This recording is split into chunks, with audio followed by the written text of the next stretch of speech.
জাতীয় সংসদে ২০২৪-২৫ অর্থ বছরের বাজেট পাস হচ্ছে আজ। সোমবার থেকে কার্যকর হবে নতুন বাজেট। শনিবার সন্ধ্যায় জাতীয় সংসদে অর্থমন্ত্রী আবুল হাসান মাহমুদ আলী তার বক্তব্যে এবারের বাজেটে কিছু নীতি সংশোধনের প্রস্তাব তুলে ধরেন। পরে সংসদ সদস্যদের কণ্ঠভোটে পাস হয় অর্থ বিল। এবারের বাজেটে বিশেষ অর্থনৈতিক অঞ্চলের বিনিয়োগে কর অব্যাহতির সুবিধা বহাল থাকছে। একই সাথে ব্যক্তিশ্রেণীর সর্বোচ্চ আয়কর ৩০% বদলে 25% নামিয়ে আনা হয়েছে। এর বাইরে বড় কোনো পরিবর্তন আনা হয়নি। গত ৬ জুন জাতীয় সংসদে বাজেট প্রস্তাব করেন অর্থমন্ত্রী। এরপর গত কয়েক সপ্তাহে প্রস্তাবিত বেশ কিছু নীতি নিয়ে আলোচনা সমালোচনা হয় সংসদে, যার একটি কালো টাকা সাদা করার সুযোগ।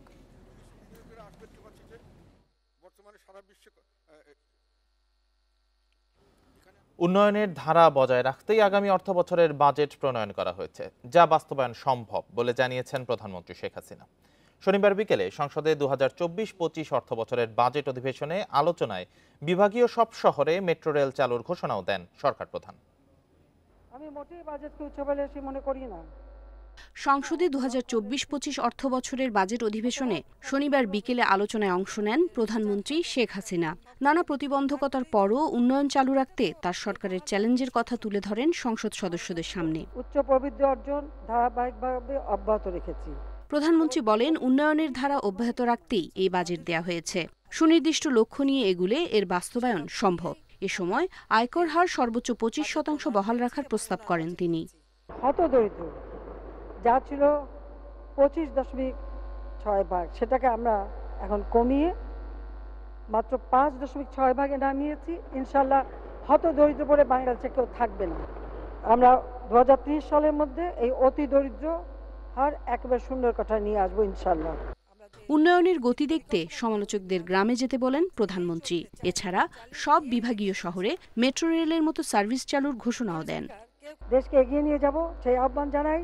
আমাদের সুচিন্তিত নীতি কৌশল এবং গণমানুষের শক্তিকে যুগপথ ধারণ করে স্মার্ট বাংলাদেশ বিনির্মাণের মাধ্যমে জাতির পিতা বঙ্গবন্ধু শেখ মুজিবুর রহমানের ক্ষুধা দারিদ্র্যমুক্ত উন্নত সমৃদ্ধ বাংলাদেশ আমরা গড়ে তুলব ইনশাল্লাহ। এই বাজেট বাস্তবায়নের মধ্য দিয়ে বাংলাদেশ আবার এক ধাপ এগিয়ে যাবে। সময় মতো বিদেশি সব ঋণ শোধ করা সম্ভব বলেও সংসদকে জানান প্রধানমন্ত্রী। উম্মনাহার আজমি, ইন্ডিপেন্ডেন্ট নিউজ, ঢাকা। হত্যার জন্য অজ্ঞাত একটি দল মাঠে নেমেছে। পুলিশের কাছ থেকে এমন তথ্য পেয়ে সাধারণ ডায়েরি করেছেন এমপি ব্যারিস্টার সৈয়দ সাইদুল হক সুমন। শনিবার রাতে রাজধানীর শেরেবাংলা নগর থানায় জিডি করেন তিনি। জিডিতে উল্লেখ করেন, বৃহস্পতিবার রাতে হোয়াটসঅ্যাপে তাকে হত্যার হুমকির তথ্য জানান হবিগঞ্জের চুনারুঘাট থানার ওসি।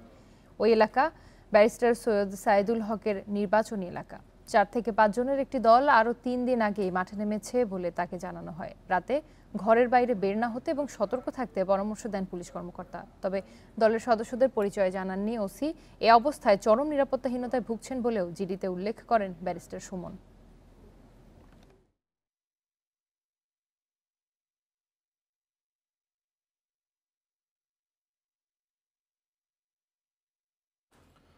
রাজধানীর বনরূপা এলাকায় নববধূকে দলবদ্ধ ধর্ষণের ঘটনায় গ্রেপ্তার করা হয়েছে মূল অভিযুক্ত সহ 7 জনকে।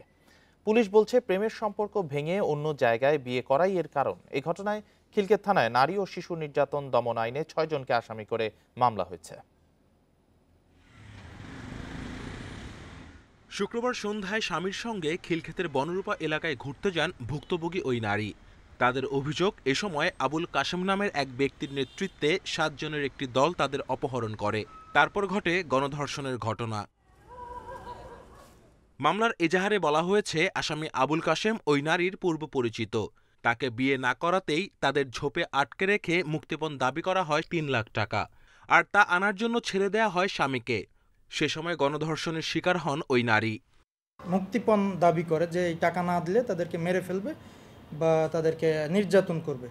এক পর্যায়ে তারা কান্নাকাটা করে এবং অনেক চিৎকার আর্তনাদ করার পরে ফাঁকা জায়গা বলে আশেপাশের লোকজন ওই রাতেও টের পায়নি। তো চিৎকার আর্তনাদ করার পরে তারা বলে যে অন্তত আমাদের একজনকে ছেড়ে দেন, তাহলে আমরা যে আপনাদের দাবিকৃত টাকাটা আনতে পারবো। পুলিশ 999 ফোন পেয়ে বনরূপা এলাকায় গেলেও সে রাতে আর ধরা যায়নি অভিযুক্তদের। ভোরে উদ্ধার করা হয় ওই নারীকে। পরে শনিবার দুপুর পর্যন্ত চালানো অভিযানে গ্রেফতার করা হয় প্রধান আসামি কাশেম সহ 7 জনকেই। প্রাথমিকভাবে বিভিন্ন খোঁজখবর নিয়ে জানতে পেরেছি সে ছিনতাইয়ের সাথে জড়িত থাকতে পারে, এরকম আমাদের সন্দেহ হচ্ছে তার কথাবার্তা। এবং সে নেশাগ্রস্ত। আমরা প্রাথমিকভাবে তাকে যখন অ্যারেস্ট করি তার দেখা যায় যে ভমিটিং করেছে বা তার আচরণে অ্যাপিয়ারেন্সে নেশাগ্রস্ত বিষয়টা ফুটে উঠেছে। ভুক্তভোগী ওই নারীকে এখন রাখা হয়েছে ঢাকা মেডিকেল কলেজ হাসপাতালের ওয়ান স্টপ ক্রাইসিস সেন্টারে। Kamrul Hasnat, independent news, Dhaka. পোশাক কারখানায় কাজ আর চীনে নেয়ার প্রলোভনে চাকমা তরুণীদের দেহ ব্যবসায় বাধ্য করছে একটি চক্র। তাদের সাথে জড়িত কিছু চীনা ব্যবসায়ী। রাজধানীর অভিজাত এলাকায় বাসা ভাড়া নিয়ে তারা এই কাজ করছে জানিয়েছে পুলিশ। বেশি ভাড়ার লোভে বাড়ির মালিকেরা অবৈধ কাজে সহযোগিতা করছেন। বাধ্যতামূলক হলেও ভাড়াটিয়ার তথ্য জমা দেন না থানায়। ২০২৩ সালের ২৭ আগস্ট উত্তরার ব্যাবিলন প্রপার্টিজের বাসার ৬ তলায় ধর্ষণের শিকার হন রাঙামাটির কাউখালীর চাকমা সম্প্রদায়ের এক তরুণী। বাঘাইছড়ির হীরা চাকমার সহযোগিতায় তাকে ধর্ষণ করেন চীনের ঝিলিং প্রদেশের ঝি চ্যাং। ডিএনএ পরীক্ষার পর দুইজনের বিরুদ্ধে চার্জশিট দেয় পুলিশ। তবে এরই মাঝে চীনে পালিয়ে যায় ঝি চ্যাং। আগে ওই টাইমে আসতো, ওইটার রিপোর্ট ওইটার হওয়ার পরে ওই বসে ওইটা পুলিশই করছে, ভেরিফিকেশন করার পর চলে গেছে এরপর আর কি। গত ২৬ জুন উত্তরায় উদ্ধার হন রাঙামাটির বাঘাইছড়ির আরেক তরুণী। বিয়ে করে চীনে নেওয়ার কথা বলে তাকে আটকে রাখা হয়। এই ঘটনায় অভিযুক্ত পেনাংও একজন পোশাক ব্যবসায়ী। চাকমা তরুণীদের পশ্চিমা সাজে সাজিয়ে চীনা কারখানার সহকর্মী পরিচয়ে বিভিন্ন ফ্ল্যাটে দিয়ে আসে চক্রটি। মেয়েটা দিয়ে গেছে, ওরাই নিয়ে আসছে। মানে ওই যে সুন্দর যে ছেলেটা থাকে না, ওনার সাথে উনি নিয়ে আসছে। তো এরকম আসছে মাঝে মাঝে দুই একজন আসে স্টাফ মনে করে, ওদের অফিসের স্টাফ দেখতে সেম চাই না, জাস্ট ওইরকম মনে করে আসতো। জাস্ট আমরা জিজ্ঞেস করলো যে আমরা অফিসের স্টাফ, তার কিছু বলার থাকে না। কিন্তু দুইজনই থাকার জন্য নিচ্ছিল ভাড়া, মানে এরা দুইজনই ব্যাচেলার। তো এখন ওই ফ্ল্যাট মালিকের সঙ্গে কিভাবে মানে হয়েছে এগ্রিমেন্ট আমি দেখি নাই। এখন উনি বলতে পারবো, উনি আসলে জিজ্ঞেস করবেন। পুলিশ বলছে পালিয়ে গেলেও মামলার সাজা হলে বিদেশিদেরও ফেরত আনা সম্ভব। উত্তরা, বসুন্ধরা ও গুলশানে নজরদারি চালাচ্ছে ডিএমপি। এটা আমাদের স্পেশাল ব্রাঞ্চ থেকে করে থাকে যে তাদের এদেশে থাকাটার জাস্টিফিকেশন, তারপর ভিসার তাদের ভ্যালিডিটি আছে কিনা এখানে থাকার মতো, আর কোনো কারণে আর আইনের ক্ষেত্রে তার কোনো ডিফারেন্স হওয়ার কোনো কারণ নেই। সেই অনুযায়ী তাদের ব্যবস্থা নেওয়া হবে। আর তাদের ব্যাপারে তো নিশ্চয়ই আমাদের রিপোর্ট নেওয়া হয়। রাজধানীতে চীনা মালিকানাধীন অন্তত ৩টি হোটেলে এমন কাজ হচ্ছে বলে জানিয়েছে police. Arafatur Rahman, independent news, Dhaka. এক বছরে সাইবার অপরাধ দ্বিগুণ হয়েছে, যা এই সময়ে মোট অপরাধের 11.85%। এছাড়া সবচেয়ে বেশি আক্রান্ত হয়েছে নারীরা। তবে লোকলজ্জার ভয়ে আইনের আশ্রয় নিতে চান না ভুক্তভোগীরা। শনিবার সকালে ঢাকা রিপোর্টার্স ইউনিটিতে সাইবার ক্রাইম অ্যাওয়ারনেস ফাউন্ডেশনের গবেষণা প্রতিবেদনে এসব তথ্য উঠে আসে। তথ্য প্রযুক্তির উন্নয়নের সাথে সাথে বাড়ছে সাইবার অপরাধ। গবেষণায় উঠে এসেছে মোট অপরাধের প্রায় 12% হচ্ছে অনলাইনে। গবেষকরা জানান আক্রান্তদের 59% নারী। গত বছর পুলিশের কাছে অভিযোগ করেছেন সাইবার অপরাধের শিকার 28,000 ভুক্তভোগী। তবে মামলা করেছেন মাত্র 4.5%। কিন্তু উপযুক্ত প্রমাণ না থাকায় শাস্তি দেয়া যায় না অপরাধীকে। থার্ড পার্টি কারো কাছে যান, তারা যখন এটার উপর ওভার ইঞ্জিনিয়ারিং করে তখন আসলে কিন্তু এভিডেন্সগুলোই আসলে নষ্ট হয়ে যাচ্ছে। সো উইদাউট এভিডেন্স বা উইদাউট প্রিজার্ভিং দ্য এভিডেন্স আমি কিন্তু এটি মামলা বা এটি বিচারের পর্যায়ে নিয়ে যাওয়ার মতো অবস্থায় আর পারছি না। অনুষ্ঠানে সাইবার অপরাধ থেকে বাঁচতে সচেতনতা বাড়ানোর উপর জোর দেন বিটিআরসির মহাপরিচালক। সতর্ক করেন সামাজিক যোগাযোগ মাধ্যমে অপরাধ সম্পর্কেও। যেগুলি আমাদের কমিউনিটির সাথে যায় না, এই ধরনের কন্টেন্ট নিয়ে আমাদের কাছে অভিযোগ আসে, আমরা সংশ্লিষ্ট সোশ্যাল মিডিয়া বিশেষ করে মেটা, ইউটিউব তাদের সাথে যখন আমরা বসি তখন আমাদের সাথে আমাদের রিকোয়ারমেন্টের সাথে তাদের রিকোয়ারমেন্ট কমিউনিটি স্ট্যান্ডার্ডের কনফ্লিক্ট হয়। আমরা এই কনফ্লিক্টের কারণে অনেক সমস্যার সমাধান করতে পারি না। সাইবার জগৎকে সুরক্ষিত করতে সমন্বিত উদ্যোগ প্রয়োজন বলে মত উঠে আসে আলোচনায়। আল আমিন হক অহন, ইন্ডিপেন্ডেন্ট নিউজ, ঢাকা। চাঁদাবাজদের দৌরাত্ম্য বেড়েছে রংপুর নগরীতে। জমি কিনলে বা বাড়ি নির্মাণ শুরু করলেই নানা কায়দায় দাবি করা হয় চাঁদা। কখনো আবার বাধ্য করা হয় নির্দিষ্ট ব্যক্তির কাছ থেকে বাড়ি তৈরির সরঞ্জাম নিতে। তবে পুলিশ বলছে অভিযুক্তদের আইনের আওতায় আনার পাশাপাশি সচেতনতামূলক কর্মকাণ্ড হাতে নেওয়া হয়েছে।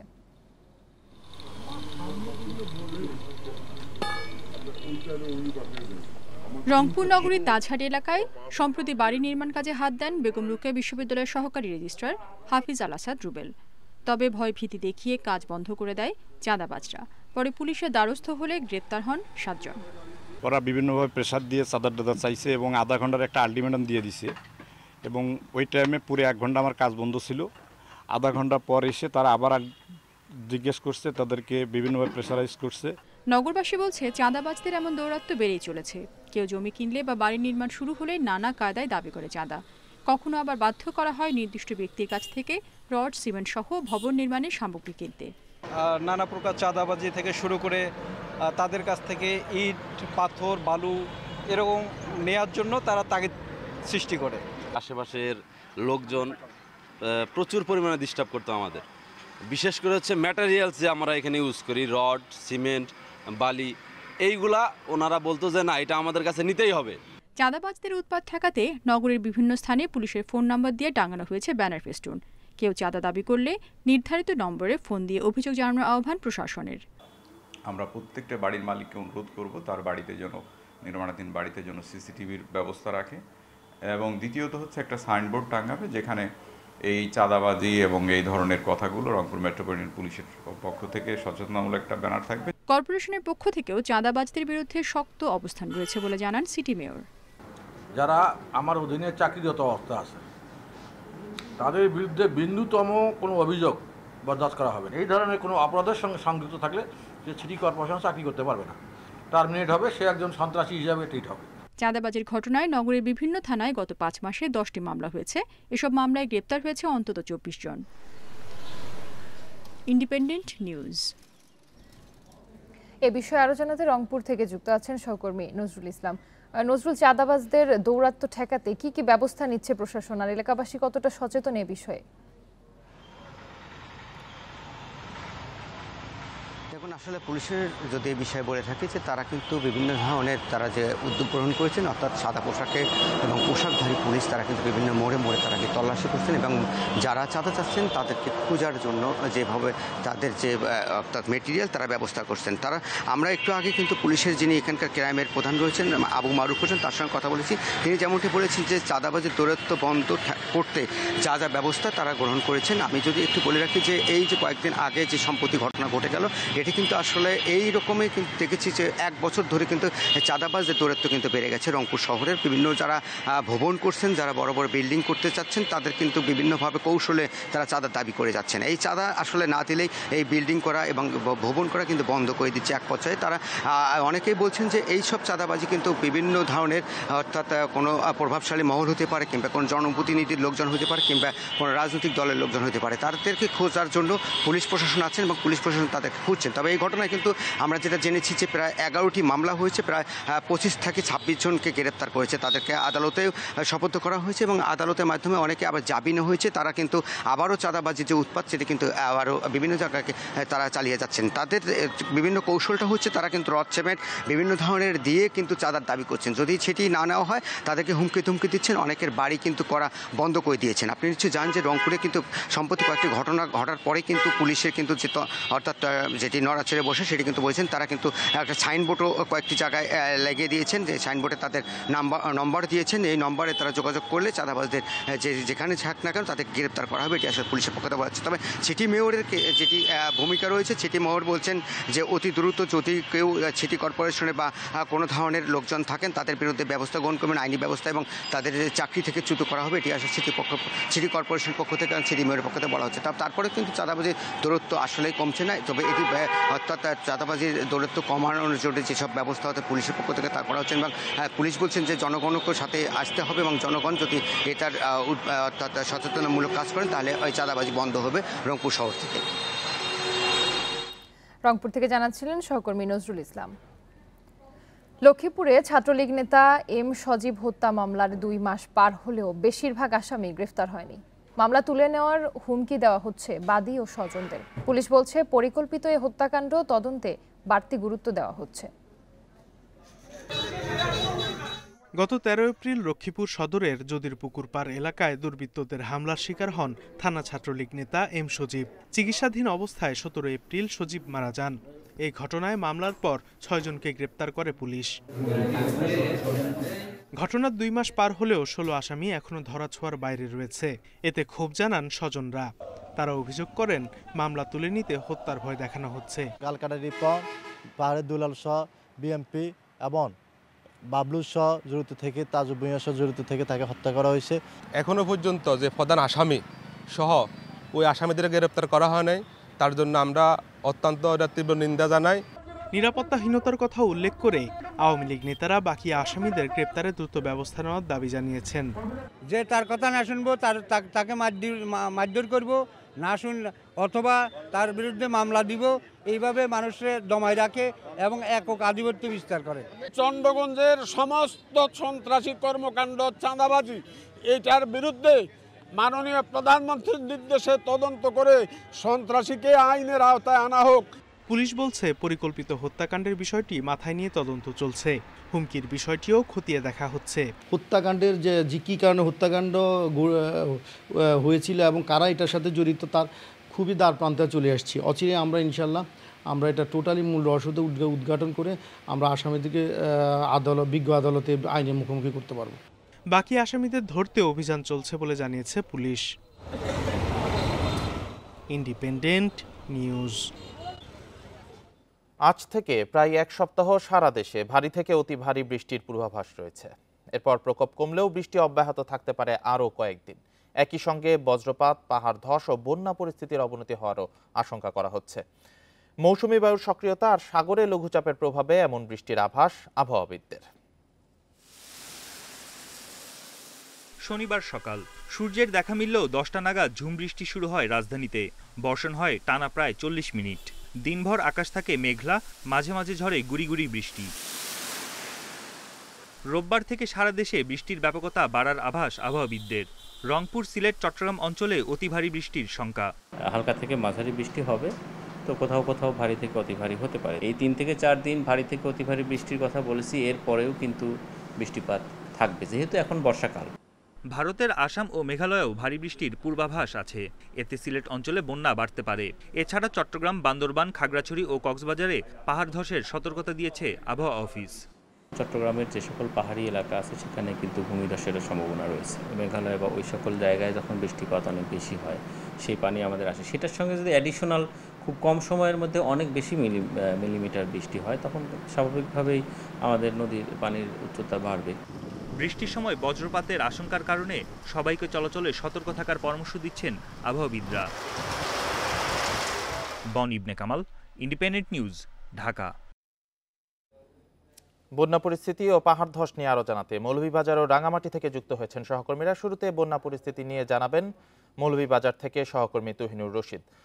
তুহিন, বন্যা পরিস্থিতির কিছুটা উন্নতির কথা শুনলেও আবারও অবনতির আশঙ্কা করা হচ্ছে। এই আশঙ্কা আসলে কতটা প্রবল, আর এখনো পর্যন্ত আজকের পরিস্থিতি কেমন দেখছেন আপনি?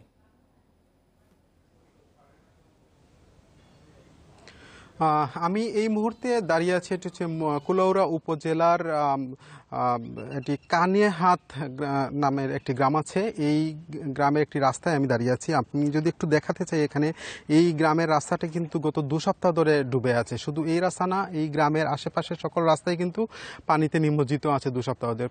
আপনি যেটি বলছিলেন আসলে যে পানি কমছে, গত কদিন ধরে এই এলাকার মানুষ বলছিলেন যে 1 থেকে 1.5 ফুট পানি কিন্তু নেমেছিল, যার ফলে এখানকার যেসব বাড়িঘর, রাস্তাঘাট কিছুটা পানি কমায় তারা স্বস্তির নিঃশ্বাস সেটি ফেলছিলেন। কিন্তু গতকাল থেকে আবারও যখন গুড়ি গুড়ি বৃষ্টি কিংবা আজকেও কিন্তু মেঘলা আকাশ, যার ফলে এই অঞ্চলের যারা বানবাসী ভুক্তভোগী মানুষ তারা একটা আতঙ্কের মধ্যে আছেন যে আবারও যদি বৃষ্টি হয় সেই ক্ষেত্রে আবারও পানি বৃদ্ধি পেতে পারে। তবে যে বিষয়টি মৌলভীবাজারে গত 2 সপ্তাহ ধরে এই যে কুলাউড়া, জুড়ি এবং বড়লেখা এই 3 উপজেলার এখন পর্যন্ত কিন্তু 12টি ইউনিয়নের শতাধিক গ্রাম প্লাবিত হয়ে আছে এবং 2 লক্ষাধিক মানুষ কিন্তু এখনও পানিবন্দী অবস্থায় আছেন। জেলা প্রশাসনের তথ্য মতে গতকাল পর্যন্ত কিন্তু এই 3 উপজেলার প্রায় 7,000 মানুষ কিন্তু তাদের বাড়িঘর ছেড়ে আশ্রয় কেন্দ্রে অবস্থান করছেন। অনেকেই কিন্তু তারা আশ্রয় কেন্দ্রে ছেড়ে আবার বাড়িতেও ফিরে গেছিলেন, তারাও কিন্তু একটা আতঙ্কের মধ্যে আছেন। তবে এই মুহূর্তে মৌলভীবাজারে বন্যা পরিস্থিতি কিছুটা কমেছিল, তবে গতকালকে থেকে আবারও যেহেতু বৃষ্টি বাদলের একটা আশঙ্কা দেখা দিয়েছে, যার ফলে এই অঞ্চলের মানুষ কিন্তু একটা আতঙ্কের মধ্যে আছেন যে আবারও যদি বন্যা বৃদ্ধি পায় তাহলে দুর্ভোগটা কিন্তু আবারও পুনরায় বৃদ্ধি পাবে। এই ছিল আসলে মৌলভীবাজার থেকে আমার কাছে বন্যা পরিস্থিতির সর্বশেষ তথ্য। ধন্যবাদ তুহিন, আপনি সাথেই থাকবেন। এবার পাহাড়ে ঝুঁকিপূর্ণ বসতি স্থাপনে রাঙামাটি থেকে জানাচ্ছেন সহকর্মী হিমেল চাকমা। হিমেল, এখনো প্রচুর সংখ্যক মানুষ ঝুঁকিপূর্ণভাবে বসবাস করছেন পাহাড়ে। প্রশাসনের পক্ষ থেকে মাইকিং করা হচ্ছে সরে যাওয়ার জন্য, কিন্তু আসলে সাড়া কতটা পাওয়া যাচ্ছে? আর যারা ঝুঁকিপূর্ণভাবে এখনো বসবাস করছেন তাদের ভাষ্যটা কি? তারা কেন যাচ্ছেন না? আসলে আমি যদি বলি, রাঙামাটিতে বৃষ্টি হলে পরে পাহাড় ধসের ঝুঁকির প্রবণতাটা বাড়ে। তো গত 2017 সালে রাঙামাটিতে যে পাহাড় ধসের ঘটনায় 120 জনের প্রাণহানির পরে আমরা দেখেছি প্রতি বছরই কিন্তু কম বেশি পাহাড় ধসের ঘটনা ঘটছে এবং হতাহতের ঘটনা ঘটে যাচ্ছে। তো তারও ধারাবাহিকতা কিন্তু আমরা দেখতে পাচ্ছি যত সময় বৃষ্টির ফলে পরেই এখানে কিন্তু প্রশাসন কিন্তু অ্যালার্ট হয়ে যায়। তারা কিন্তু মাইকিং করে আমরা দেখেছি যে গতকালকে যে সরকারের নির্দেশনা পাওয়ার পরে, আবহাওয়া অফিসের যে নির্দেশনা সেটা পাওয়ার পরে আমরা দেখেছি যে তথ্য অফিসের যে গাড়িতে করে পুরো রাঙামাটি শহরে যে সমস্ত এলাকায় ঝুঁকিপূর্ণ এলাকায় মানুষ বসবাস করছে সে সমস্ত এলাকায় গিয়ে আমরা মাইকিং করতে আমরা দেখেছি এবং সেটা এখনো অব্যাহত আছে।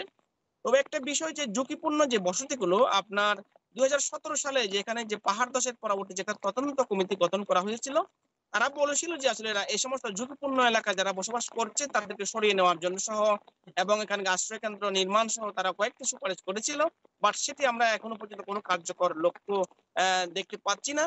তো প্রশাসন শুধুমাত্র বৃষ্টি কেন্দ্রিক যে তাদের যে সতর্কতা সেটা আমরা দেখতে পাচ্ছি। তো আজকে আমরা দেখেছি গতকালকে থেকে আজকে ভোর পরের থেকে কন্টিনিউ বৃষ্টি আছে।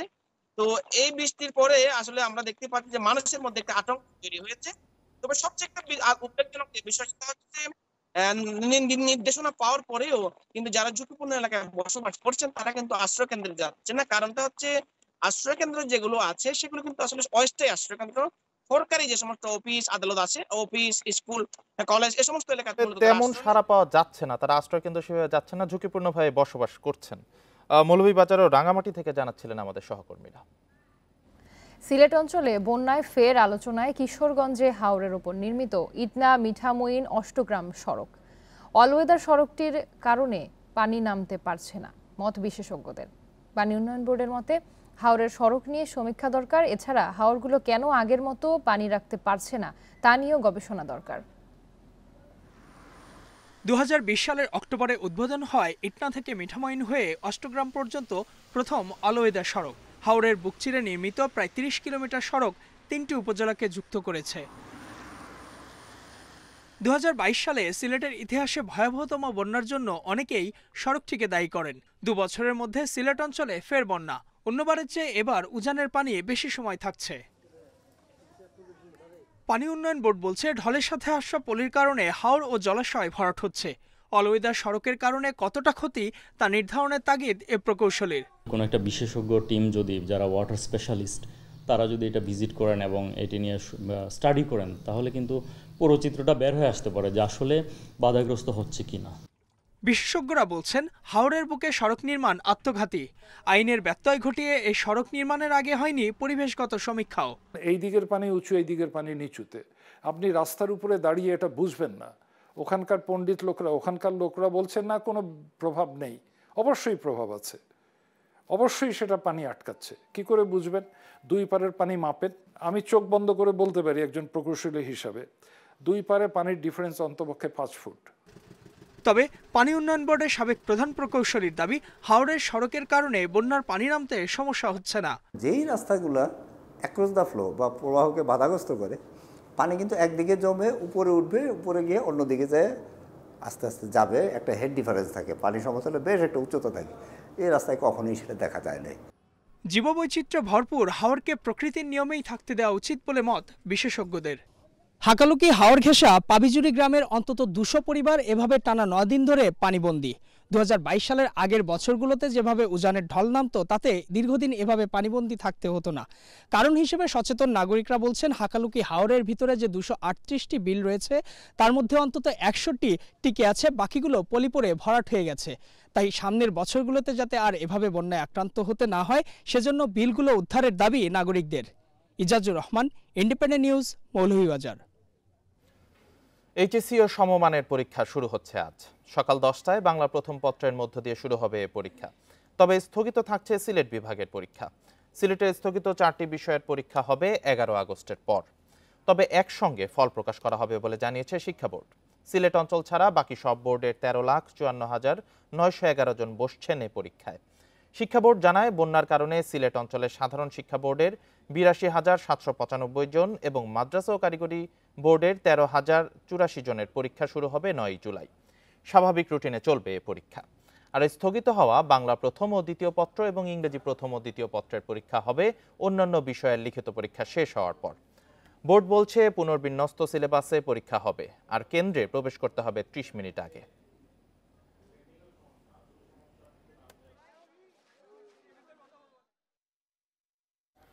এইচএসসি ও সমমানের পরীক্ষা নিয়ে আরো জানাতে ঢাকা, চট্টগ্রাম ও বগুড়া থেকে আছেন সহকর্মীরা। শুরুতে রাজধানীর তেজগাঁও থেকে যোগ দিচ্ছেন সহকর্মী নূরে আলম। নূরে আলম, তেজগাঁওয়ে আপনি কোন শিক্ষা কেন্দ্রে আছেন এবং এবার পরীক্ষার্থীদের পরীক্ষা কেন্দ্রে পরীক্ষা শুরু হওয়ার আধা ঘন্টা আগে আসার নিয়ম রয়েছে, তো সেই ক্ষেত্রে এখন পরীক্ষার্থীদের উপস্থিতি কেমন দেখছেন আপনি? কেন্দ্রের পরিবেশ কেমন দেখছেন?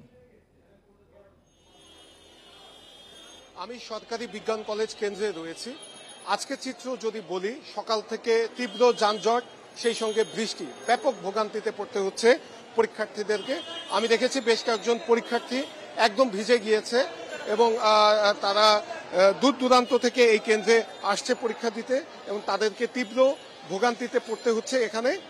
সেই সঙ্গে আমি অভিভাবকদের সাথে কথা বলেছিলাম, অভিভাবকরাও আমাদেরকে জানিয়েছেন যে তারা ব্যাপক ভোগান্তিতে পড়ছেন, কারণ অফিস সময় এবং পরীক্ষার সময় কাছাকাছি হওয়াতে রাস্তায় অফিসমুখী মানুষের চাপ, পরীক্ষার্থীদের চাপ, সেই সঙ্গে ঈদের ছুটি শেষে গত সপ্তাহে শিক্ষা প্রতিষ্ঠান খুলেছে, সব মিলিয়ে আজকের তীব্র যানজটে এই শিক্ষার্থীদেরকে ব্যাপক ভোগান্তিতে পড়তে হয়েছে।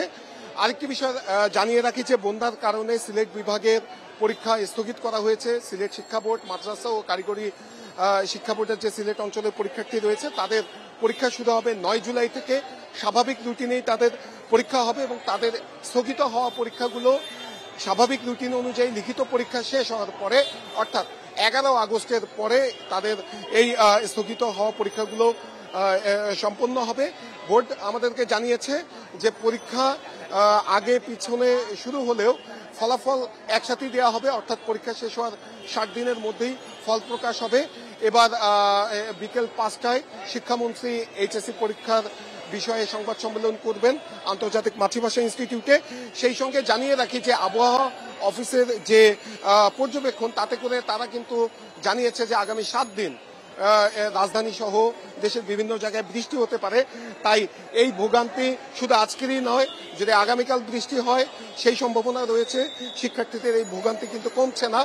সেক্ষেত্রে বোর্ড বলছেন যে তারা কেন্দ্রগুলোকে একটি নির্দেশনা দিয়েছেন যে পরীক্ষা শুরুর আধা ঘন্টা আগে যে কেন্দ্রে প্রবেশের যে একটি নিয়ম রয়েছে সেটি তারা কিছুটা শিথিল করেছেন। কিছুক্ষণ আগেই আমার বোর্ডের চেয়ারম্যানের সাথে কথা হয়েছে, তিনি আমাদেরকে জানিয়েছেন এরই মধ্যে কেন্দ্রগুলোকে বলা হয়েছে যখনই পরীক্ষার্থী আসবে তখনই যাতে কেন্দ্রে প্রবেশ করতে দেওয়া হয়। আমরা স্বাভাবিক সময়ে দেখি পরীক্ষা শুরুর 30 মিনিট আগে পরীক্ষার্থীদেরকে কেন্দ্রে প্রবেশ করানো হয়। বৃষ্টির কারণে এখন যদি কোনো পরীক্ষার্থী 9টার সময় আসে সে সরাসরি কেন্দ্রে প্রবেশ করে যাবে। সেই সঙ্গে প্রশ্নপত্র ফাঁস সহ পরীক্ষা সুষ্ঠু করার জন্য সব ধরনের ব্যবস্থা নেওয়া হয়েছে বলে জানিয়েছেন বোর্ড। সামাজিক যোগাযোগ মাধ্যমে কেউ প্রশ্ন ফাঁসের গুজব অর্থাৎ প্রশ্ন ফাঁসের বিষয়টিও নজরে রেখেছেন, এজন্য কোচিং সেন্টারও বন্ধ রয়েছে, আমরা সেটা জেনেছি।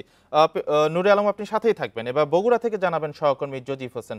জজিব হোসেন, রাজধানীতে যেটি দেখছিলাম যে বৃষ্টির কারণে কিছুটা ভোগান্তিতে পড়েছেন পরীক্ষার্থীরা, বগুড়ার পরীক্ষা কেন্দ্রের কি পরিস্থিতি জানাবেন? সকাল থেকে কিন্তু বগুড়াতেও একই অবস্থা দেখতে পেয়েছি যে তীব্র যানজটের কারণে এবং একই সাথে যে গুড়ি গুড়ি বৃষ্টি শুরু হয়েছে এবং বিভিন্ন এলাকায় আমি খোঁজখবর নিয়ে জানতে পেরেছি যে বৃষ্টি কিন্তু শুরু হয়ে গেছে তো এই ক্ষেত্রে আসলে শিক্ষার্থীরা যারা আসছেন কেন্দ্রে তাদের কিন্তু বেশ ভোগান্তি পোহাতে হচ্ছে। আপনি দেখতে পাচ্ছেন যে এই কেন্দ্রগুলোর আশেপাশে কিন্তু তীব্র যানজটের সৃষ্টি হয়েছে এবং শিক্ষার্থী থেকে অভিভাবক থেকে শুরু করে সবাই কিন্তু এই রাস্তার মধ্যে অবস্থান করায় এই গাড়ি কিন্তু ঠিকমতো যাতায়াত করতে পারছে না, যার কারণে কিন্তু এই যানজটের কারণে এবং গুড়ি গুড়ি বৃষ্টির কারণে কিন্তু শিক্ষার্থীরা ভোগান্তিতে পড়েছেন। তো আমি একটি বিষয় জানিয়ে রেখেছি, বগুড়াতে কিন্তু এইবার 62টি কেন্দ্রে মোট 33,942 জন শিক্ষার্থী পরীক্ষায় অংশগ্রহণ করবেন। এর মধ্যে কিন্তু কারিগরি, এছাড়া সাধারণ শিক্ষায় এবং মাদ্রাসা শিক্ষার্থীরা রয়েছেন। এখানে আমি জেলা প্রশাসনের সাথে কথা বলেছি, তারা যেটি জানিয়েছেন যে নিরাপত্তার স্বার্থে প্রত্যেকটি কেন্দ্র কিন্তু নির্বাহী ম্যাজিস্ট্রেট যারা রয়েছেন তারা পরিদর্শন করবেন, সেই সাথে কলেজ কর্তৃপক্ষ যারা রয়েছেন, ভারপ্রাপ্ত কর্মকর্তা রয়েছেন, তারাও কিন্তু এই প্রশ্নবাস এবং অন্যান্য যে অনিয়ম দুর্নীতি হয় সেগুলোও যাতে না হয় সেই জন্য কিন্তু তারা আইন শৃঙ্খলা ব্যবস্থা জোরদার করেছেন বলে আমরা জানতে পেরেছি। তো আমরা আসলে অভিভাবকদের কাছে একটি বিষয় জানতে চেয়েছিলাম যে শিক্ষাক্রম নিয়ে আসলে কতদূর কি তাদের প্রত্যাশা ছিল কিংবা শিক্ষার্থীরা কিভাবে প্রিপারেশন নিয়েছে। তারা বলছেন যে যেহেতু এই শিক্ষাক্রমটি নতুন, সেই শিক্ষাক্রমে কিন্তু তেমন একটা অভ্যস্ত না হওয়ার পরেও এই শিক্ষার্থীরা কিন্তু তাদের যথেষ্ট চেষ্টা করেছেন যাতে ঠিকভাবে পরীক্ষা দিতে পারেন এবং আশা করা যাচ্ছে যে আসলে সব কিছু ঠিক থাকলে ভালোভাবে এই পরীক্ষাটি অনুষ্ঠিত হবে এবং আগামী 11 আগস্ট পর্যন্ত কিন্তু সব ধরনের কোচিং বন্ধ করে দেওয়া হয়েছে বগুড়ায়, আর এরপরে কিন্তু ব্যবহারিক পরীক্ষা শুরু হবে বলে আমরা 11 আগস্ট পর্যন্ত কোচিং বন্ধ রাখা হয়েছে।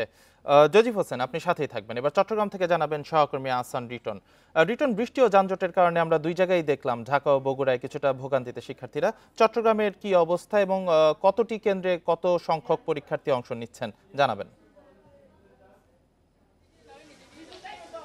দেখুন, ঢাকা এবং বগুড়া থেকে আমার সহকর্মী যেমনটা জানাচ্ছিলেন, আজকে চট্টগ্রামও একই অবস্থা। আমরা আসলে দেখছি যে গতকালকে রাত থেকে টিপটিপ বৃষ্টি হচ্ছিল এবং সেটি আজকে ভোর থেকে একেবারে কখনো মুষলধারে কখনো টিপটিপ, এই মুহূর্তে আসলে বলা যেতে পারে যে মুষলধারে বৃষ্টি হচ্ছে এবং আপনি দেখতেই পাচ্ছেন যে এই যে বৃষ্টি, এটির কারণে আসলে যে সমস্ত শিক্ষার্থী পরীক্ষা দেওয়ার জন্য চট্টগ্রামের যে সমস্ত কেন্দ্রে যাচ্ছেন তাদের আসলে চরম যে ভোগান্তি সেটি বলাই যেতে পারে। আপনি দেখতে পাচ্ছেন যে আসলে অনেকটা কাক ভেজা হয়ে কেউ কেউ একেবারে পুরোপুরি ভিজে তারা প্রতিটি তাদের কেন্দ্রে আসছেন এবং পরীক্ষা দেওয়ার জন্য ব্যস্ত হয়ে গেছেন। আমরা দেখেছি ইতিপূর্বে আসলে যখন বৃষ্টি ছিল না অন্যান্য মৌসুমগুলোতে তখন আসলে শিক্ষার্থীরা কিছুটা ধীর সুস্থভাবে কেন্দ্রে এসছেন, কিন্তু আজকে যেহেতু সকাল থেকে বৃষ্টি হচ্ছে সঙ্গত কারণ তারা আসলে বেশ আগেভাগে বাসা থেকে বেরিয়েছেন। তারপর আমরা যেটি দেখছি সেটি হচ্ছে রাস্তায় প্রচণ্ড যানজটের তৈরি হয়েছে এবং সেই কারণে শিক্ষার্থীদেরকে আসতে বেশ কিছু ব্যাগ পেতে হচ্ছে। আপনি জানেন যে গত বছর ঠিক এইচএসসি পরীক্ষার শুরুর দিন চট্টগ্রামে পাহাড় ধসের ঘটনা ঘটেছিল, সেখানে 2 জন মারাও গিয়েছিল এবং চতুর্দিকে জলাবদ্ধতা তৈরি হয়েছিল এবং সেই কারণে চট্টগ্রাম শিক্ষা বোর্ড আসলে পরীক্ষা 1 ঘন্টা পিছিয়ে দিয়েছিল, অর্থাৎ 1 ঘন্টা বাড়তি সময় দিয়েছিল যাতে শিক্ষার্থীরা যেখানে যারা আটকে আছেন তারা যেন এসে পরীক্ষায় অংশ নিতে পারেন। তবে আজকে যেহেতু থেমে থেমে বৃষ্টি হয়েছে সেই কারণে আসলে জলাবদ্ধতার যে বিষয় সেটি এখনো পর্যন্ত কোথাও হয়নি। এই মুহূর্তে পরীক্ষার যে যত রকমের প্রস্তুতি আছে সবকিছু বোর্ড নিয়েছে। আমরা বলতে চাই যে এবার চট্টগ্রাম বোর্ড থেকে 1,06,034 জন শিক্ষার্থী তারা এইচএসসি পরীক্ষা অংশ নেবেন। এর মধ্যে 48,332 জন ছাত্র এবং 57,698 জন শিক্ষার্থী, 287টি কলেজের শিক্ষার্থীরা 115টি কেন্দ্রে আজকে পরীক্ষার যে আয়োজন সেটি বসছে। তো এখন পর্যন্ত আসলে যেহেতু সকাল থেকে থেমে থেমে বৃষ্টি হচ্ছে, একটানা বৃষ্টি হয়নি, সেই কারণে এখনো পর্যন্ত বড় রকমের জলাবদ্ধতার খবর আমরা পাইনি। তো পরীক্ষা যাতে নির্বিঘ্নভাবে নেওয়া যায়, কেউ যাতে অশুদ্ধ উপায় অবলম্বন করতে না পারে এবং অন্য কোনো রকম অপ্রীতিকর ঘটনা যাতে ঘটতে না পারে সেই বিষয়টিকে মাথায় রেখে চট্টগ্রাম শিক্ষা বোর্ড কর্তৃপক্ষ যত ধরনের ব্যবস্থা নেওয়ার সবকিছু তারা নিয়েছেন এবং পরিস্থিতি যদি অনুকূল থাকে হয়তো আজকে সঠিক সময়ে পরীক্ষা শুরু হবে এবং শিক্ষার্থীরা নির্বিঘ্নে নিশ্চিন্তে পরীক্ষা দিতে পারবেন এবং পরীক্ষা শুরু হওয়ার পর যদি বোর্ড থেকে আমাদেরকে আনুষ্ঠানিকভাবে জানানো হয় তখন আমরা বুঝতে পারবো যে ঠিক কতজন শিক্ষার্থী আজকে দুর্ভোগের কারণে তারা পরীক্ষা অংশ নিতে পারেনি, কারা অংশ নিয়েছেন। এ হচ্ছে চট্টগ্রাম কলেজ থেকে আমার কাছে এসএসসি পরীক্ষার বিষয় এখন পর্যন্ত সর্বশেষ। আর কিছুক্ষণের মধ্যে শুরু হতে যাচ্ছে এইচএসসি পরীক্ষা, অর্থাৎ সকাল 10টার দিকে। এ বিষয়ে ঢাকা, চট্টগ্রাম ও বগুড়া থেকে জানাচ্ছিলেন আমাদের সহকর্মীরা। টাঙ্গাইলের ভুইয়াপুরে শমশের ফকির ডিগ্রি কলেজে প্রবেশপত্র না আসায় 22 শিক্ষার্থীর এইচএসসি পরীক্ষায় অংশগ্রহণ অনিশ্চিত হয়ে পড়েছে। পরীক্ষার্থীরা কলেজ গেটের অবস্থা নিয়ে বিক্ষোভ করছেন। এ বিষয়ে আরো জানাতে সেখান থেকে যুক্ত আছেন সহকর্মী মামুনুর রহমান। মামুন, এই 22 শিক্ষার্থীর পরীক্ষায় বসতে পারার কোনো উদ্যোগ নেওয়া হয়েছে কিনা, আর কিছুক্ষণের মধ্যেই তো এইচএসসি পরীক্ষা শুরু হবে? আসলে উদ্যোগের বলতে যে শিক্ষকের মাধ্যমে এই ফর্ম ফিল-আপটি হয়েছে তিনি ঢাকায় অবস্থান করছেন এবং তিনি শিক্ষার্থীদের বলেছেন যে তারা পরীক্ষা দিতে পারবে। কিন্তু আমরা সকালবেলা এই শমশের ফকির ডিগ্রি কলেজের যিনি প্রিন্সিপাল রয়েছেন তার সাথে কথা বলেছি যে এই যে 22 শিক্ষার্থীর পরীক্ষা দেওয়া যে অনিশ্চিত হলো এই ক্ষেত্রে তারা কোনো পদক্ষেপ নিয়েছেন কিনা। তিনি বলল যে সম্ভবত তারা পরীক্ষা দিতে পারছে না, অর্থাৎ এই বিষয়ে তারা যে খুব বেশি পদক্ষেপ নিয়েছে তারা দেখেন। আমি যদি একটু দর্শকদেরকে দেখানোর চেষ্টা করি, ঠিক শিক্ষা প্রতিষ্ঠানের বাইরে গেটের বাইরেই কিন্তু শিক্ষার্থীরা এভাবে বিক্ষোভ করছে এবং এখানে পুলিশের উপস্থিতি রয়েছে এবং শিক্ষার্থীরা কিন্তু যেটা বলছে যে এই কলেজের শিক্ষার্থীদের কারণে শিক্ষকদের গাফিলতির কারণে তাদের এই পরীক্ষাটা দিতে পারছে না এবং তারা গেটে অবরুদ্ধ করে রেখেছে। আমি নিশ্চিত না যে যারা পরীক্ষায় অংশগ্রহণ করবে তাদের মাঝে কেউ যারা অ্যাডমিট কার্ড হাতে পেয়েছে, প্রবেশপত্র হাতে পেয়েছে, তারা কেউ বাইরে আছে কিনা এই বিষয়টি এখন আমরা নিশ্চিত করতে পারছি না। কিন্তু যে 22 জন শিক্ষার্থী অবরুদ্ধ পরীক্ষা দিতে পারছে না তারা কিন্তু অবরুদ্ধ করে রেখেছে। কিছুক্ষণ আগে আমরা জানতে পেরেছি যে এখানে উপজেলা নির্বাহী কর্মকর্তা এবং থানার ভারপ্রাপ্ত কর্মকর্তা সহ ঊর্ধ্বতন কর্তৃপক্ষের আসার কথা রয়েছে এমন তথ্যই আমরা পেয়েছি। কিন্তু কলেজ কর্তৃপক্ষ বা যেখানটাতে এই পরীক্ষা হচ্ছে অর্থাৎ পরীক্ষার যে কেন্দ্র, এখানেকার কোনো দায়িত্বশীল কর্মকর্তা বা দায়িত্বশীল কোনো ব্যক্তি কিন্তু এই যে আন্দোলনটি চলছে গত প্রায় 30 থেকে 35 মিনিট যাবৎ, না ওই শমশের ফকির ডিগ্রি কলেজের প্রিন্সিপাল, না কোনো শিক্ষক অথবা যেখানে কেন্দ্র পড়ছে সেই কেন্দ্র সচিব বা কোনো শিক্ষককে আমরা এই গেটের সামনে এসে শিক্ষার্থীদের সাথে কথা বলতে দেখিনি। যেখানে শিক্ষার্থী সহ যারা অভিভাবক রয়েছে তারা অনেকটা উদ্বিগ্ন রয়েছে, তারা ক্ষোভ প্রকাশ করছে এবং এই বিষয়ে তারা দ্রুত পদক্ষেপ নিতে চাচ্ছে। কারণ আপনি জানেন যে পরীক্ষা শুরু হতে আর হাতে আছে 8 থেকে 10 মিনিট। টাঙ্গাইল থেকে জানাচ্ছিলেন সহকর্মী মামুনুর রহমান। খুলনা মহানগরীতে ইজি বাইকের বেপরোয়া চলাচল নগর জীবনে বিস্ফোরা হিসেবে দেখা দিয়েছে। অনিয়ন্ত্রিত ইজি বাইকে বাড়ছে যানজট। প্রধান সড়কের সংখ্যা ও রুট নির্ধারণে আগের উদ্যোগগুলো কার্যকর হয়নি। নগরবাসী বলছেন রাস্তায় শৃঙ্খলা ফেরাতে বাহনটি নিয়ন্ত্রণ জরুরি। খুলনা নগরীর গুরুত্বপূর্ণ মোড়গুলোতে যানজটের এই চিত্র প্রতিদিনের। নগরীতে অনিয়ন্ত্রিতভাবে ইজি বাইক বাড়ার সাথে সাথে বেড়েছে যানজট। সিটি কর্পোরেশনের হিসাবে ৮,০০০ হলেও প্রধান সড়কসহ অলিগলিতে চলছে 15 থেকে 20,000 ইজি বাইক। রাস্তায় শৃঙ্খলা ফেরাতে বাহনটি নিয়ন্ত্রণের দাবি নগরবাসী। এমনভাবে এরা চালাচ্ছে, দুর্ঘটনা ঘটতেছে, তারপর রোড ঘাট একেবারে সব একসাথে ব্লক করে রাখতেছে। এটা শৃঙ্খলার ভিতর আসা উচিত, আশা করি। হ্যাঁ, যথাযথ কর্তৃপক্ষ এটা দিকে দৃষ্টি আকর্ষণ করলে এটা শৃঙ্খলা ফিরে আসবে। অবিলম্বে এই যে অবৈধ যত ইজি বাইক আছে এগুলি রাস্তা থেকে তুলে নেওয়া উচিত এবং এই ব্যাপারে কঠোর পদক্ষেপ নেওয়া উচিত। ইজি রিক্সাও ইদানিংকারে একটা সমস্যা হচ্ছে, এরা বিদ্যুতের উপরেও কিন্তু একটা চাপ প্রয়োগ করতেছে। সিটি কর্পোরেশনের মেয়র জানান অবৈধ ইজি বাইক বন্ধে ব্যবস্থা নেওয়া হয়েছে। ইজি বাইক আমার লাইসেন্স দেওয়া আছে 8,000, এ জায়গা চলে 15-20,000। কার সত্য সাহেব চলে আমি জানি না, তবে আমি আমার অফিসে পরিষ্কার বলে দিছি যে বেআইনি কোনো যানবাহন এখানে চলবে না। প্রধান সড়কে ইজি বাইকের সংখ্যা ও রুট নির্ধারণে সিটি কর্পোরেশন একাধিক উদ্যোগ নিলেও কার্যকর হয়নি। Independent news. সিঙ্গাপুর ও কলম্বো বন্দরে জাহাজ জটের কারণে আমদানি রপ্তানি পণ্য পরিবহনের কন্টেইনার ভাড়া প্রায় দ্বিগুণ হয়ে গেছে। আর আমদানি করা কাঁচামাল সময় মতো দেশে না পৌঁছায় ব্যাহত হচ্ছে শিল্পের উৎপাদন। মাসখানেক ধরে চলছে এই অবস্থা। উদ্যোক্তারা বলছেন এই সমস্যা দীর্ঘমেয়াদী হলে গোটা অর্থনীতিতে নেতিবাচক প্রভাব পড়বে। চট্টগ্রাম ও মংলা বন্দরের গভীরতায় সীমাবদ্ধতার কারণে 1,000 কিংবা তারও বেশি পরিমাণ কন্টেনারবাহী বড় জাহাজ বা মাদার ভেসেল চট্টগ্রাম কিংবা মংলা বন্দরে ভিড়তে পারে না। এ কারণে মাদার ভেসেলের কন্টেনার সিঙ্গাপুর বা শ্রীলঙ্কার কলম্বো বন্দরে নামিয়ে রাখা হয়। পরে অন্য ছোট জাহাজ বা ফিডার ভেসেলে করে সেই সব পণ্য পাঠানো হয় চট্টগ্রাম বন্দরে। চট্টগ্রাম বন্দর দিয়ে পণ্যের রপ্তানি প্রক্রিয়াও চলে একই কায়দায়। সম্প্রতি সিঙ্গাপুর ও কলম্বো বন্দরে সৃষ্টি হয়েছে তীব্র কন্টেনার ও জাহাজ জট পরিস্থিতি। এ কারণে চট্টগ্রাম থেকে যাওয়া ফিডার জাহাজগুলোকে ওই দুই বন্দরের অপেক্ষায় থাকতে হচ্ছে বাড়তি 7 থেকে 8 দিন। তার উপর লোহিত সাগরে হুতিদের হামলার প্রভাবে ইউরোপ ও আমেরিকা থেকে পণ্য আনতে 7000 কিলোমিটারের বেশি ঘুরে আসতে হচ্ছে মাদার ভেসেলকে। একটা জাহাজের জন্য কত এক্সপেন্স সিঙ্গাপুর পোর্টের কনজেশনের জাহাজের জন্য, তো যেই কারণে তার ওয়েটিং টাইমের জন্য কিন্তু এখন ফ্রেটটা অনেক বেড়ে গেছে। এটার কনজেশনটা হয়তো আরো বেড়ে যেতে পারে, তখন ফ্রেটটা কিন্তু আরো বেড়ে যাওয়ার সম্ভাবনা আছে, বোথ ইম্পোর্ট এন্ড এক্সপোর্ট। গত 2-3 মাস যাবত হঠাৎ করে এই ভাড়াটা বেড়ে গেছে প্রায় $4,500 থেকে $5,000।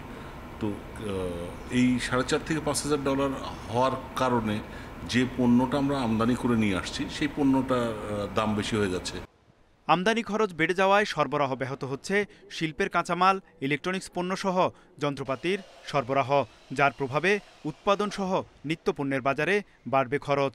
এর ভিতরে র মেটেরিয়ালস অনেক কমে গেছে, আর লাক্সারি আইটেম তো কমবেই, কারণ 100% জমা দিয়ে কতজন আর এলসি খুলতে পারবে। তো যেখানে আমাদের $8.75 বিলিয়ন ছিল ইনভেস্টমেন্ট বা ইম্পোর্ট, সেটা কিন্তু এখন 4.25 চলে আসছে, মানে অর্ধেক চলে আসছে। বিশ্লেষকরা বলছেন বাণিজ্যের এই সংকট কাটাতে সরকারের তরফ থেকে বাড়াতে হবে কূটনৈতিক তৎপরতা। তৌহিদ রানা, ইন্ডিপেন্ডেন্ট নিউজ, ঢাকা। দক্ষিণ কোরিয়ার ব্যাংকের সঙ্গে প্রায় 8,000 কোটি টাকার ঋণ চুক্তিতে কালুরঘাটে নতুন সেতু নিয়ে আসার আলো দেখছেন চট্টগ্রামবাসী। আগামী মাসে প্রকল্পটি একনেকে ওঠার কথা রয়েছে। সংশ্লিষ্টরা আশা করছেন দ্রুতই কাজ শুরু হবে নতুন সেতুর। দীর্ঘ সময়ের জন্য ব্যবহার উপযোগী করে সেতুটি নির্মাণের পরামর্শ দিয়েছেন বিশেষজ্ঞরা। চট্টগ্রাম নগরের সঙ্গে বোয়ালখালী ও পটিয়ার 5 লাখের বেশি মানুষের যাতায়াত শতবর্ষী কালুরঘাট সেতু দিয়ে। সরু সেতুতে একমুখী চলাচলের কারণে অনেক সময় দুই পাশে আটকা পড়ে যানবাহন। 2001 সালে ঝুঁকিপূর্ণ ঘোষণা হয় সেতুটি। কক্সবাজারের ট্রেন চলাচলের জন্য গেল বছর রেলওয়ে এখানে ব্যাপক সংস্কার চালায়। দীর্ঘদিন ধরেই কালুরঘাটে নতুন সেতুর দাবি নাগরিকদের। এজন্য রেলওয়ে 2015 সালে নকশা তৈরি করলেও তা বাদ যায় একনেকে। পরে নকশায় পরিবর্তন আনা হয়, তবে অর্থায়ন জটিলতায় পড়ে এই কাজ। সেতু নির্মাণে দক্ষিণ কোরিয়ার ব্যাংকের সঙ্গে ঋণ চুক্তি হওয়ায় আশার আলো দেখছেন চট্টগ্রামের মানুষ। সারা বোয়ালখালীবাসীর এবং এদিকে যারা আছে বোয়ালখালী শেষ হইতে প্রথম থেকে শেষ পর্যন্ত সবাই দাবি একটা ব্রিজ হোক। দক্ষিণ চট্টগ্রাম যারা পটিয়া অন্যান্য জায়গা থেকে যাচ্ছে, এই মানুষগুলোর জন্য এটা অনেক বড় পাওয়া। আগামী মাসে প্রকল্পটি একনেকে ওঠার কথা রয়েছে। এতে দ্রুত কাজ শুরু হবে বলে আশা সংশ্লিষ্টদের। যারা আন্দোলনকারী, যারা সেতু প্রত্যাশী, যারা সেতু ব্যবহার করতে গিয়ে জানমালের ক্ষয়ক্ষতি হয়েছে, কদিন আগেও ফেরির সাথে ধাক্কা খেয়ে নদীতে পড়ে 2জন লোক নিহত হয়েছে, তো তারা এখন আশার আলো দেখতে পাচ্ছি। লম্বা সময় ব্যবহারের উপযোগী করে এই স্থাপনা নির্মাণের তাগিদ দিয়েছেন যোগাযোগ বিশেষজ্ঞরা। আগের যে সমস্ত রেলের অ্যাসেট আমাদের আছে সেগুলো হলো ব্রিটিশ আমলের যেই প্রয়োজনটা ছিল সেইটাকে মূল রেখে, ইন দ্য মিন টাইম এই সময়ের মধ্যে আমাদের চাহিদা কিন্তু অনেক বদলেছে এবং আমাদের দৃষ্টিভঙ্গি বেড়েছে এবং আমাদেরকে আরও অনেক দূরে তাকাতে হবে। প্রাথমিক প্রস্তাবনায় কালুরঘাটে নতুন সেতু নির্মাণে খরচ ধরা হয়েছে 11,500 কোটি টাকা। অনুপম শীল, ইন্ডিপেন্ডেন্ট নিউজ, চট্টগ্রাম। নাইজেরিয়ার উত্তর পূর্বাঞ্চলীয় বর্নো প্রদেশে সিরিজ বোমা হামলায় অন্তত 18 জন নিহত হয়েছে, আহত হয়েছে অন্তত 30 জন। এর মধ্যে শনিবার একটি বিয়ের অনুষ্ঠানে হামলায় নিহত হন 6 জন। প্রদেশটির জরুরি ব্যবস্থাপনা সংস্থা জানিয়েছে সন্দেহভাজন বোমা হামলাকারীরা গৌজা শহরে একটি বিয়ের ও শেষকৃত্যের অনুষ্ঠান এবং হাসপাতালে হামলা চালায়। এই বিস্ফোরণে নিহতদের মধ্যে শিশু, অন্তঃসত্ত্বা নারীও রয়েছেন। এই ঘটনায় প্রদেশটিতে কারফিউ জারি করা হয়েছে। এছাড়া এখনও কেউ হামলার দায় স্বীকার করেনি। গত 15 বছর ধরে জঙ্গি সংগঠন বোকো হারামের বিদ্রোহের কেন্দ্রে রয়েছে প্রদেশটি।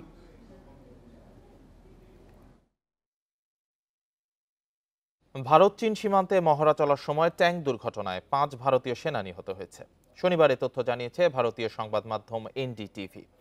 লাদাখের লেহের দৌলত বেগ অলডি এলাকায় মহড়ার সময় নদী পার হতে গেলে ভারতীয় সেনাবাহিনীর একটি ট্যাঙ্ক ডুবে যায়। এতে হতাহতের ঘটনা ঘটে। সূত্রের বরাতে দেশটির সংবাদ মাধ্যম এনডিটিভি বলছে, প্রশিক্ষণ চলাকালীন সেনারা নদী পার হচ্ছিল। তখন নদীর পানি বেড়ে গেলে তাদের ট্যাঙ্ক ডুবে দুর্ঘটনা ঘটে। দুর্ঘটনার পর উদ্ধার কাজ চলছে বলে জানিয়েছে কর্তৃপক্ষ। এই ছিল এখনকার সংবাদে। আমন্ত্রণ পরের আয়োজনে।